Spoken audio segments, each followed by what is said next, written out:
Greetings, Laylians!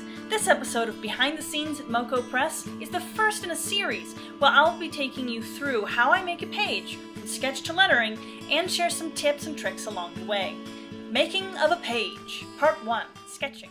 I like scripts that are fairly simple, as I envision most of it while writing them. Others like something a little more complex. Experiment till you find something that works for you. Once the script is complete, I make a sketch of it in what I call my dummy book. Dummy as in crash test dummy, or mock-up, not as in you are a dummy. The reason I like using an actual book is because then I have an idea of how it's going to look when I print it. I know what pages are like in relation to one another, and that way I can create a flow and make sure that I hold things like the 180-degree rule consistent from page to page. This page is the one that I'll be illustrating, and it looks like this. I start with gridded paper that I've made in advance, that has all the correct dimensions on it. As you can see, I'm using the grids here to lay out my panels. In a previous episode, I talked about the importance of reference, and how you can make your own using a camera or camera phone.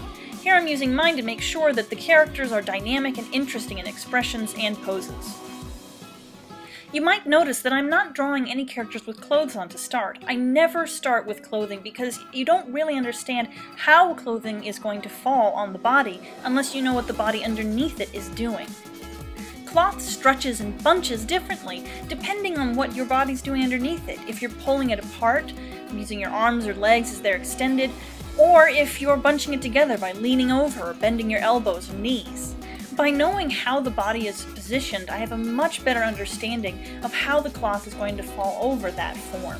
While this practice did get me accused of being a pervert all through junior high because I was drawing the human body, it has been well worth the teenage humiliation that I suffered because my artistic skills have improved vastly since I started studying anatomy. So in your face, teenage bullies!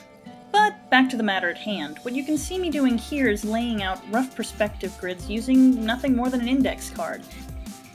For years I thought myself completely, physically, mentally incapable of learning perspective. Every time I tried it, things would just get weird and wonky and I'd end up completely frustrated. It turns out that I had just been taught perspective wrong in my drafting class, which is why everything always came out strangely. A book that helped me overcome my perspective woes was Vanishing, Perspective for Comics from the Ground Up by Cheeseman-Meyer. Really simple, easy to understand instructions, incredibly visual. It was a huge help. If you'd like to pick up a copy of that book, I've provided a link in the comments to where you can find it on Amazon for a little under $20. As we near the bottom of the page, this part of the process is almost over. In general, sketching takes me the least amount of time of the entire process of making a page. Inking and coloring take much longer.